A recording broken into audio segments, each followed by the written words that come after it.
I will say something nice, Emily, about The View. You don't have to for my I sake. want to.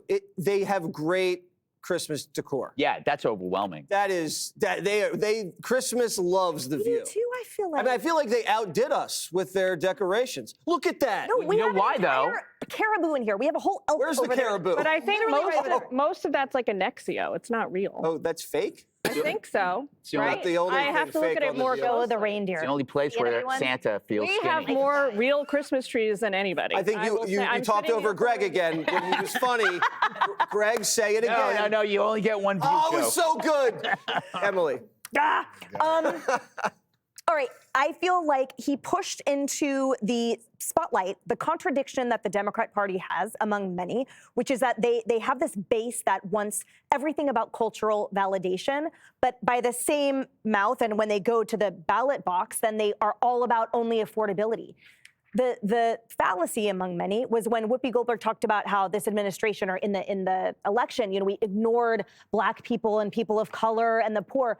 But Donald Trump's policies, the whole point is it lifts everyone. So when then Sonny said, well, what's the number one issue? He said affordability and safety. The whole point is that doesn't matter what your skin color is. That doesn't actually matter anything. So these guys are still arguing about only these immutable characteristics when they're failing to see the larger picture, which is under the current administration, yes, the widows and the orphans and everyone will be absolutely taken care of too, because when you make everything more affordable and lower costs and lower regulations, everyone wins, not just the trans who should, for edging out the women, have a different consequence for them. And I really loved his sports analogy where he was like, the whole point is you can love the team and love the fan base, but if you don't win, it doesn't mean anything. But they're putting the cart before the horse. Look, he's right. And I think that one of the things, he being Stephen A. Smith, is right, but both of them can be right. You have to win to be able to do these things. And that's what Stephen A. is saying. Yeah. Emily, this last election, 4 weeks ago, Democrats focused on the issues that were most prevalent and most prominent on people's minds, that being the cost of things. And that's why Democrats won all across the country and up and down the ballot.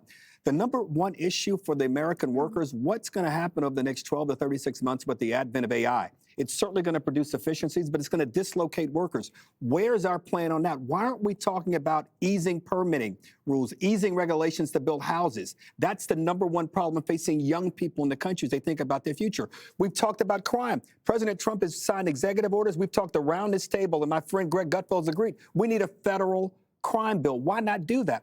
Democrats talk about lifting tariffs on every food item to help lower grocery costs instead of some of the things that we focus on. Where you're right, Emily, if we focus on the cultural issues again, if we don't take the lesson from 4 weeks ago and focus on everyday cost economic issues, we'll find ourselves losing like we did in 24. If we focus on what voters want and what voters are anxious to hear us give answers to, we've got a fighting chance to win. So I agree with Stephen A. But we did in the ninth cabinet meeting that was just held, that was televised. They talked about that. You mean President Trump? Yes, that's right. I take back we. I wasn't there. I was there in spirit. But the cabinet members talked about specifically that they were the ones, they said, combating what the prior administration had done to them. What we inherited, that it's going to take a while to build up. It's cutting into fan mail. If I'm ever elected president, I will not blame George Washington for anything. You can't keep blaming everybody for you got to tackle the issue. Essentially, we're almost a year in.